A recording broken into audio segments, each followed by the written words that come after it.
SIR কে যে লক্ষ্যে পরিচালিত করার চেষ্টা করা হয়েছে বিহারে, যে ভোটাধিকার কেড়ে নেওয়া, অর্থাৎ যার অধিকার আছে সেটাকে কেড়ে নেবে।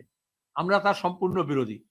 কোনো প্রকৃত ভোটারের নাম কাটা বাদ দেওয়া যাবে না। এই জন্য আমরা বুথে বুথে বিএলএ দিচ্ছি, এবং বিএলওরা যখন এই কাজ করবেন, বিশেষত যুব সম্প্রদায়কে সজাগ থাকতে হবে, সতর্ক থাকতে হবে, সতেজ সজীব হয়ে থাকতে হবে পাশে, যাতে কোনো রকমের এই মিথ্যাচার না করতে পারে। ইলেকশন কমিশনকে আমরা দাবি জানাচ্ছি স্বচ্ছতার সঙ্গে করতে হবে, আর মানুষের কাছে আমাদের কর্মীরা ভোটার সহায়তা কেন্দ্র করে বিভিন্ন এলাকায় রেড ভলেন্টিয়ারের মতো তারা দেখবেন যাতে ভোটার লিস্টের নাম কোনো অজুহাতে যাতে না কাটা যায়। তার সেখানে যদি দেখা যায় যে নাম ভুল, অন্যান্য যা কিছু আছে সেটা ঠিক করতে হবে। যাদের নাম ওঠেনি, বয়স হয়েছে, তাদের নাম তুলতে হবে। তৃতীয় হচ্ছে, যত মৃত আছে, বছরের পর বছর এই ভোটার লিস্ট তৈরি করার সময় আমরা বলেছি নির্বাচন কমিশনকে দায়িত্ব নিতে হবে। মৃত তালিকা জমা দেওয়ার পরেও ভোট নাম কাটেনি, প্রত্যেকটা কনস্টিটুয়েন্সিতে এটা আছে, গোটা দেশে আছে। বামপন্থীরা তাদের এই আন্দোলন সংগ্রাম এগুলো করি, এটা হচ্ছে ভোটার লিস্ট, তার মানে ভোটার, তার মানে জীবন্ত মানুষ, শ্রমিক, কৃষক। আর বিজেপি তৃণমূলের রাজনীতি মানে হচ্ছে মৃত মানুষ, শুধু লাশ নিয়ে কারবার নয়। এই জন্য মোদী বলেছিল শ্মশান কি বাত হোগি, কবরস্থান কি বাত হোগি। যারা মারা গেছে তারা ভোট দিয়ে মুখ্যমন্ত্রী, প্রধানমন্ত্রী, বিরোধী দলের নেতা তৈরি করেছে। এখন যদি বলে এত পার্সেন্ট মৃত মানুষের ভোট আছে, তার মানে এরা তো ভোট দিয়েছে, তাহলে এদের নাম রাখলো কেন? এখানে হচ্ছে যোগসাজশ, শাসক শ্রেণী যাতে সেটাকে ব্যবহার করে। সমস্ত মৃত তালিকা থেকে বাদ দিতে হবে নাম, তালিকা থেকে মৃতদের নাম।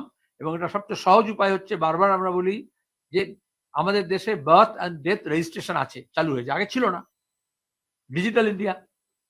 সুতরাং গোরস্থান, কবরস্থান, সিমেট্রি, ক্রিমেটোরিয়াম গ্রাউন্ড, শ্মশান, এই সব জায়গা থেকে রেজিস্টার্ড হয় ডেড বডি ডিসপোজাল করার সময়।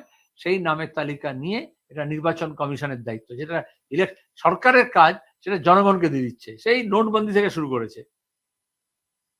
কালো টাকা উদ্ধার করার কথা তাদের, বললো তোমরা সব ব্যাংকে গিয়ে টাকা বদল করো, কোনো কালো টাকা উদ্ধার করলো না। তারপর থেকে বলছে এটা লিঙ্ক করো, ওটা লিঙ্ক করো, আধার লিঙ্ক করো, টেলিফোন লিঙ্ক করো, প্যান লিঙ্ক করো। এটা মানুষকে কাজ দিচ্ছে, যারা সরকারের করার কথা সেন্সাস করেনি। জনগণনা 2021-এ হওয়ার কথা আজ পর্যন্ত হয়নি, অথচ প্রধানমন্ত্রী ডেমোগ্রাফিক মিশনের কথা বলছেন। প্রতিদিন বিজেপির নেতারা বলে যাচ্ছে এত সংখ্যা, অত সংখ্যা, মুসলমানের সংখ্যা বাড়ছে, বাংলাভাষীর সংখ্যা বাড়ছে, আতঙ্ক তৈরি করছে। তো জনসংখ্যা, জনগণনা হলো না কেন? আদমশুমারি ব্রিটিশ জমানা থেকে হয়ে এসছে প্রত্যেক বছর, 10 বছর অন্তর অন্তর। একমাত্র যখন আসামে, পাঞ্জাবে এবং কাশ্মীরে মিলিটেন্সি, অশান্তি, তখন হয়নি সেন্সাস। তাহলে বিজেপি সরকার কতটা অপদার্থ, সেন্সাস করে, তার মানে সংখ্যাতত্ত্ব নেই।